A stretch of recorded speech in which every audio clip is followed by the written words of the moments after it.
8년 만에 화이트 크리스마스가 됐다 그럽니다. 오늘은 이렇게 인사하겠습니다. 블레싱 화이트 크리스마스. 시작. 영어를 한 문장을 하려니까 벅차죠? 다시 하겠습니다. 블레싱 화이트 크리스마스.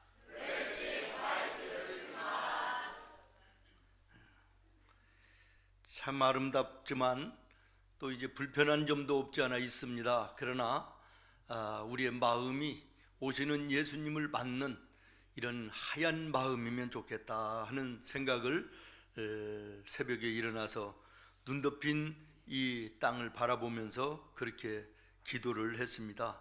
사랑하는 여러분, 여러분이 지금 앉아 있는 그 자리가 얼마나 복된 자리인가를 여러분 생각하시면서 예배하고 계십니까? 그 자리는 누구든지 앉을 수는 있습니다. 그러나 아무나 앉을 수는 없는 자리임을 기억해야 될 것입니다. 다시 말하면 성탄하시는 예수님과 관계 있는 자들만 앉는 자리이지 관계 없는 사람들은 그 자리에 앉지를 못하는 것입니다. 성경 요한복음 14장 6절에 보면 예수님이 이렇게 말씀하십니다. 시작. 예수께서 이르시되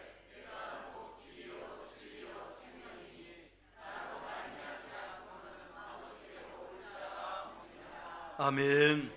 나로 말미암지 않고는 아버지께로 올 자가 없느니라. 다시 말하면 예수로 말미암아 부름받은 자들만이 앉는 자리가 여러분이 앉는 그 자리라고 하는 그런 말씀이지요. 그러므로 여러분의 그 자리가 얼마나 귀하고 얼마나 복된 자리입니까? 감사하시기를 바라고 또 한편 자부심을 가지시기를 바라고 또 여러분 그 자리값을 하면서 인생을 살아야 되는 것입니다. 그리고 그 자리는 성탄하신 예수님이 함께 하시는 자리입니다. 여기에 모인 우리 주의 은총 받은 자여 주께서 이 자리에 주께서 이 자리에 함께 계심을 아노라. 함께 계심을 아노라. 할렐루야. 예, 주님이 함께 하시는 자리입니다. 오늘 읽은 본문 외에도 사복음서에 예수님의 탄생의 기사는 뭐 어느 곳에든지 다 있습니다마는 이 예수님의 탄생에 빠지지 않고 나오는 여러 명의 사람이 있습니다. 그러나 그 가운데 정말 빼놓을 수 없는 두 분이 예수님의 육신의 아버지 어머니셨던 요셉과 마리아입니다. 여러분, 요셉과 마리아를 통하여 예수님이 이 땅에 오셨다. 우리가 잘 아는 것처럼 예수님은 나사렛이라고 하는 조그마한 시골 동네의 목수의 아들로 태어나는데 아버지는 요셉이고 어머니는 마리아였더라. 왜 하나님은 그 많고 많은 이스라엘 사람들 가운데 많은 동네 가운데 그 조그마한 동네에 그 목수의 집 그리고 목수도 한두 명도 아닐 것인데 요셉과 마리아의 집에 예수님을 보내주셨을까라고 하는 것이고 또 하나 궁금한 것은 도대체 요셉과 마리아는 어떻게 살았기에 하나님의 그 특별하신 은총을 입어 예수님을 탄생하는 이런 가정이 됐고 그런 주인공이 되었나라고 하는 것입니다. 성경에 말하고 있는 것처럼 예수님이 이 땅에 오실 것은 미가서 5장에 보면 예수님이 탄생하시기 무려 700여 년 전에 미가 선지자를 통하여 하나님이 이렇게 약속하셨습니다. 베들레헴 에브라다야, 너는 유다 족속 중에서 작을지라도 이스라엘을 다스릴 자가 내게로 나올 것이라. 아멘. 유다 사람이고 다윗의 후손 가운데에 메시아 예수가 올 것을 예언하시고, 그리고 요셉의 가정에 마침내 예수님이 탄생하시는데, 요셉은 마태복음 1장 19절에 보면 요셉은 의로운 사람이라. 어떤 사람이라? 의로운 사람이라는. 그 다음에 마태복음 1장 20절에 보면 천사가 나타나서 마리아에게 성령으로 예수가 잉태될 것을 말씀하실 때 이 요셉은 조금도 의심하지 않았다라고 하는 거예요. 웬만한 사람 같으면, 여러분 생각을 해보십시오. 아직까지 약혼은 했지만 결혼하지 않은 상태의 그 신부감이, 자기의 아내감이 애를 가졌다는 거예요. 여기에 대해서 여러분 어떻게 생각하십니까? 있을 수 없는 일이기도 하고, 또 사람과 사람 사이에도 특별히 결혼을 약속한 관계 속에서 있을 수 없는 일이 이루어졌음에도 불구하고 요셉은 그것을 하나님의 뜻으로 믿습니까? 믿었다는 거예요. 여러분 같으면 믿겠습니까? 하나님의 뜻으로 믿고 그것을 그대로 받아들였다라고 하는 것입니다. 이것은 그 당시에로 보면요, 이건 보통 일이 아닙니다. 어떠한 불이익이 올지 아무도 모르는 거예요. 10만 명 가문을 더럽히고 내려오는 종교를 어지럽혔다고 하는 죄로 죽음을 당할 수도 있는 그러한 일이었으나, 요셉은 하나님이 성령을 통하여 하신 일이니 믿음으로 받아들인 것입니다. 아멘. 그리고 마태복음 1장 24절에 보면 요셉이 잠에서 깨어 일어나 주의 사자의 분부대로 행하여 그 아내를 데려왔다라고 말합니다. 말씀에 순종하는 사람이었습니다. 사랑하는 여러분, 요셉은 의로운 사람이었습니다. 믿음의 사람이었습니다. 하나님의 말씀을 말씀대로 순종하는 순종의 사람이었습니다. 이 요셉의 가정에 하나님께서 특별한 은혜로 예수님을 보내주신 줄로 믿습니다. 오늘 나와 여러분도 믿음의 의로운 자로 인정받는 자들이 되어야 됩니다.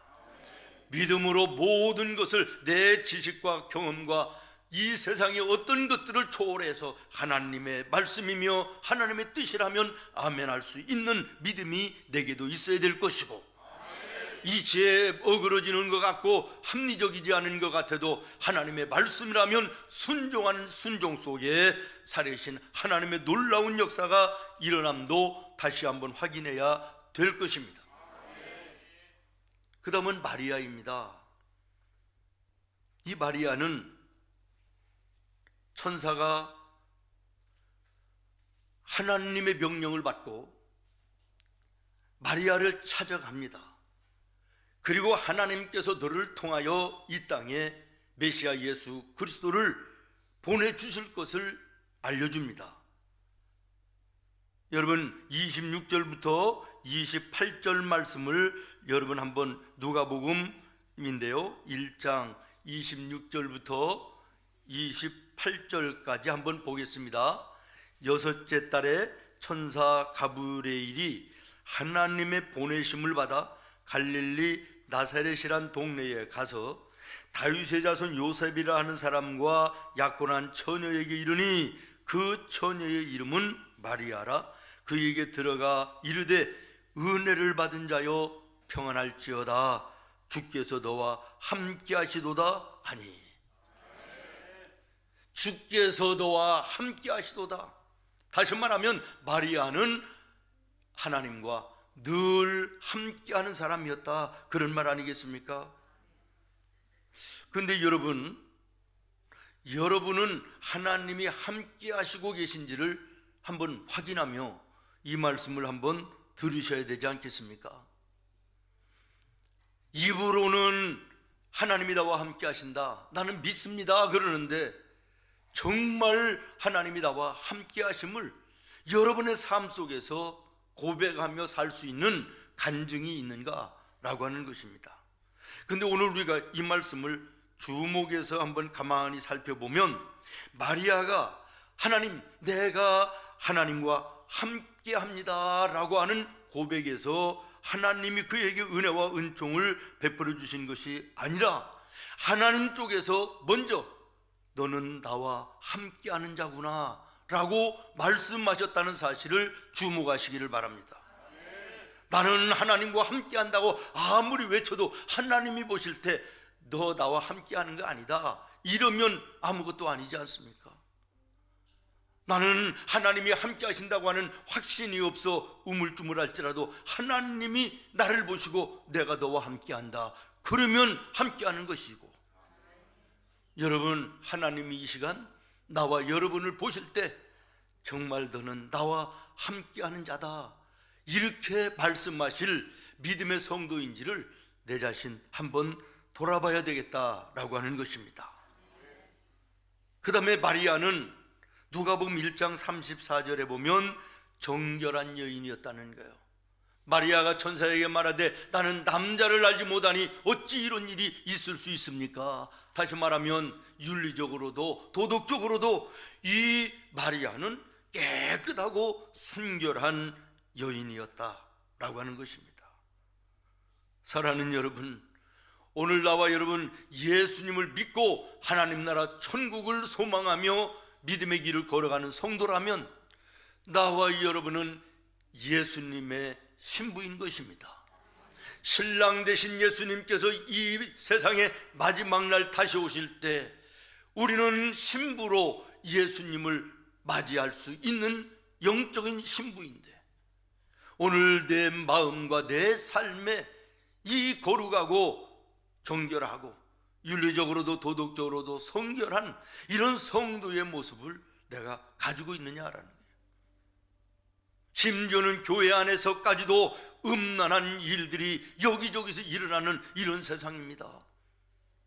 잘못된 이단 사이비 종교에 빠져서 음란과 타락 가운데 무너지는 인생들이 얼마나 많은지 모르겠습니다. 어제 보니까 JMS 정명석이라는 교주 23년 감옥 선고를 받았던데, 여러분, 예수를 믿어도 제대로 믿어야 되고 교회를 다녀도 제대로 된 교회를 다녀야 되는 것인데, 미혹되고 유혹되어 이단과 사이비에 빠져 인생을 망쳐버리는 이런 인생들 얼마나 많은지 모르는데, 문제는 오늘 거룩하고 성결해야 될 하나님의 교회 안에서도 이 음란하고 더러운 이런 세상과 다를 바 없는 추악한 일들이 종종 일어나고 있다는 사실을 기억하면서 오늘 나는 그리스도의 거룩한 신부로 정결한가 성결한 자인가를 돌아보시기를 바랍니다. 그 다음에 마리아는 하나님의 뜻이 나를 통하여 이루어지기를 원합니다 라고 하는 신앙의 고백이 있었습니다. 누가복음 1장 38절에 보면 마리아가 이르되 주의 여종이오니 말씀대로 내게 이루어지이다 하며 천사가 떠나갔다라고 말합니다. 여러분, 처녀의 몸으로 아이를 가졌다고 하는 거, 지금이야 세상이 타락해서 뭐 있을 수도 있는 일이다 그러지만 우리나라 5, 60년 전만 해도 있을 수 없는 일이었는데, 이 당시에 예수님 당시에는 우리나라의 이 완고한 문화보다 몇 갑절 더하는 명예를 훼손시켰다, 가문과 부모에게 명예를 더럽혔다 그래서 명예살인이 인정되는, 이 정도가 되면 아버지가 죽이든 오빠가 죽이든 문중에서 죽이든 마리아를 죽여도 전혀 죄가 되지 않는 그런 상황 속의 문화였다는 사실을 주목하여 볼 때, 마리아가 말하는 주의 여종이오니 말씀대로 내게 이루어지기를 원합니다 라고 하는 이 고백은 생명을 내놓는 고백이었다는 사실을 기억하시기를 바랍니다. 주목하시기를 바랍니다. 하나님의 뜻이라면 나를 통하여 그대로 이루어지기를 원합니다. 어떤 아픔과 고난과 희생이 있을지라도 내가 이것을 감당하겠습니다고 하는 이 엄청난 믿음이 마리아에게 있었다는 것을 여러분 기억하시기를 바라고, 오늘 나와 여러분도 이런 믿음을 가질 수 있는, 여기까지 자라도록 힘쓰는 우리 모두가 되어야 되지 않겠습니까? 사랑하는 성도 여러분, 하나님의 나라와 하나님의 거룩한 뜻은, 거룩한 일들은 이렇게 아름답고 숭고한 희생의 정신에서 이루어진다는 사실을 기억하시기를 바랍니다. 130여 년 전에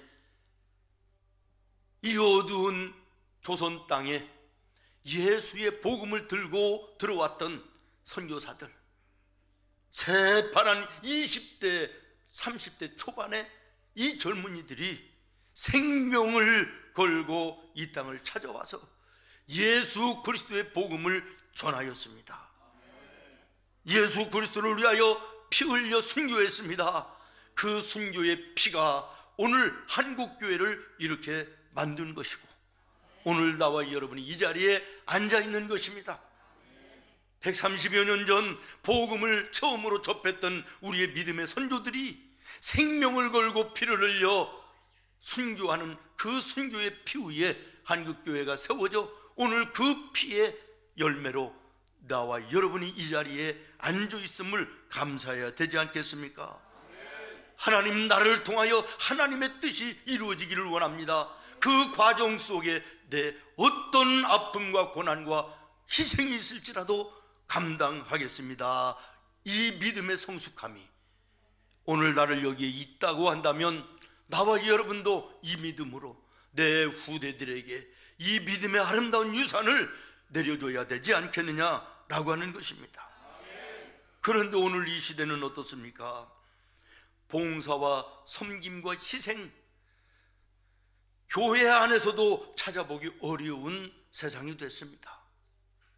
하나님의 그 사랑으로 예수님을 나의 구주로 만나게 하시고, 예수님의 그 희생으로 내가 새 생명을 얻어 구원받은 성도의 자리에 있으니 이 은혜가 감사해서 내가 섬기고 봉사하는 것이죠. 그런데 오늘 이 시대는 이 섬김과 봉사와 희생은 말할 것도 없고 섬김과 봉사까지도 이것을 짐으로 여기는 이런 세상이 됐습니다. 저는 원칙적으로 성경이 말하는 대로 하나님께 인생이 드려진 주의 종들 외에는 교회를 섬기는 모든 봉사와 섬김의 손길들은 구원받은 은혜에 대해서 감사함으로 자원해서 섬기는 것이 원칙이라고 믿습니다. 그런데 오늘 이 시대의 모습은 헌신했으니 봉사했으니 대가를 달라는 세상이 되었습니다. 은혜로 봉사하고 은혜로 섬겨야 될 것이 짐으로 여겨지고 이것이 일로 여겨지는 이 안타까운 세태가 되어버렸습니다. 은혜 받은 것 때문에 기뻐서 섬기고 봉사하고 헌신하는 이것이 의무로 여겨지는 이 안타까운 현실을 바라보면서 주님 모실 날이 가까이 왔구나, 마지막 때 믿는 자를 보겠느냐고 말씀하시던 주님의 말씀이 생각나고, 나더러 주여 주여 하는 자마다 다 예수 믿는 자가 아니라 구원받을 자가 아니라고 하는 말씀도 생각이 나는 것입니다. 사랑하는 성도 여러분, 진정한 성도는 어떠한 힘듦과 어려움과 불이익과 고난이 있을지라도 주님이 뜻이면 나를 통하여 그것이 이루어지기를 원합니다. 이 믿음이 있어야 성도인 것입니다. 일꾼인 것입니다. 마리아는 생명을 걸고 이 사명을 감당하지 않습니까?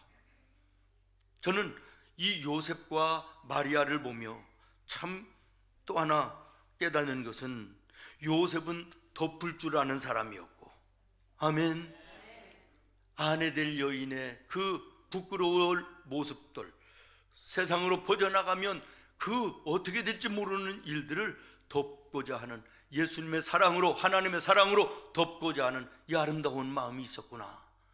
마리아는 예수님을 품었습니다. 오늘 나와 여러분도 예수님을 품고 예수님의 향기를 나타내는 이 요셉과 마리아의 덮음과 품음의 믿음의 아름다운 모습을 우리의 생활 속에서도 가져지기를 바랍니다. 예수님의 탄생에서 말씀을 드릴 많은 인물들이 있습니다마는 한 사람을 더 얘기한다 그러면 동방에서부터 예수님의 탄생을 찾아왔던 그 박사들의 이야기입니다. 그들이 예수님을 탄생하신 것을 확인하기 위해서 그 먼 길을 찾아왔다는 것이죠. 성경에서 동방이라고 얘기했는데 어느 지명인지는 확실하지가 않습니다. 페르시아나 이 시리아 쪽으로 이렇게 짐작을 하는데, 여기 페르시아 쪽이라고 한다면 이 베들레헴에 오기까지 유브라데스 강과 시리아 사막과 다메섹을 거쳐서 갈릴리를 지나고 여리고를 지나서 어마무시한 수도 없는 날들을 걸어왔어야 된다. 다시 말하면 멀었다는 것이에요. 먼 거리였음에도 불구하고 생명의 위협도 마다하지 않고 길 잃어버려 고생하는 것도 마다하지 않고 엄청난 시간과 물질과 육신의 많은 것들을 투자해가면서 탄생하시는 예수님을 찾아왔다는 것은 간절함이 있었다는 거 아니겠습니까? 성탄을 기다리는 오늘 나와 여러분이 이 동방박사들 같은 간절함이 있어야 되지 않겠느냐라는 거예요. 오늘 예수님을 기다리는 이 성탄절 전날, 오늘 나와 여러분의 마음 속에 정말 탄생하신 예수님을 간절함으로 기다리는 기다림이 어느 정도 있는지 확인하면서 성탄절을 준비하시기를 바랍니다. 그들이 이 먼 거리를 많은 것을 헌신하고 희생하면서 찾아온 목적은 마태복음 2장 11절에 있는 것처럼 예수님의 탄생 앞에 무릎 꿇어 경배하고 영광 돌리는 것이었음을 주목하시기를 바랍니다. 또 하나, 이 동방박사들은 2장 11절에 말씀하는 것처럼 그대로 찾아와 경배하지 아니하고 예물을 준비했다라는 것입니다. 그렇습니다. 사랑하는 성도 여러분, 우리도 이들처럼 탄생하시는 예수님 앞에 간절함으로 찾아올 뿐만 아니라 귀한 예물들을 준비해야 될 것입니다. 절기의 예물은 하나님이 정하시는 것이고 절기 예물은 성도로서의 의무이기도 한 것입니다. 그리고 황금과 모략과 유향이라고 하는 이 예물은 왕에게, 당시 일반적으로 왕에게 선물할 때 드려지는 품목의 대표적인 것이었다는 거 주목하시기를 바랍니다. 다시 말하면 선물을 해도 레벨이 있다 그런 것인데, 이 황금과 모략과 유향을 동방박사들이 드렸다는 것은 자기들의 상황에서, 위치에서, 환경에서 최대한 것을, 귀한 것을 주님께 드렸다는 것이에요. 물질의 많고 적음을 이야기하는 것이 아니라 내 오늘 믿음과 내 오늘 생활의 수준에서 최선을 다한 예물이 준비되어야지 예물이지. 아멘. 여러분, 사실 이 성탄절에 준비하는 예물, 하나님이 보실 때 받으실 만한 예물이 되기를 바랍니다. 친구 집에, 동료 집에, 이웃 집에 돌잔치에 찾아가고 백일잔치에 찾아가도 그 정도는 아닐 예물을 성탄의 예물이라고 여기는 이런 모습이 우리의 신앙의 모습, 부끄러울 때가 없지 않아 있지 않습니까? 적당함으로 준비하는 것이 아니라 이 동방박사들은 왕께 드릴 예물을 준비했다고 말하고 있습니다.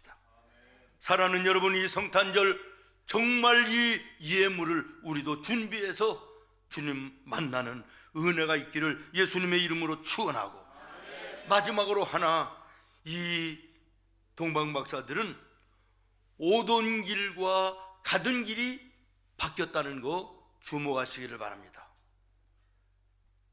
탄생하시는 예수님을 찾아서 베들레헴까지 올 때에는 기록된 글, 들은 소문, 자기들이 연구한 지식으로 찾아왔지만 탄생하시는 예수님을 만나고 자기 고향으로 돌아갈 때는 꿈에 하나님께서 천사들을 통하여 보여주시고 말씀하신 것처럼 다른 길로 돌아갔다고 말씀하고 있는 것입니다. 마태복음 2장 12절을 여러분 한번 보시기 바랍니다. 시작. 그들은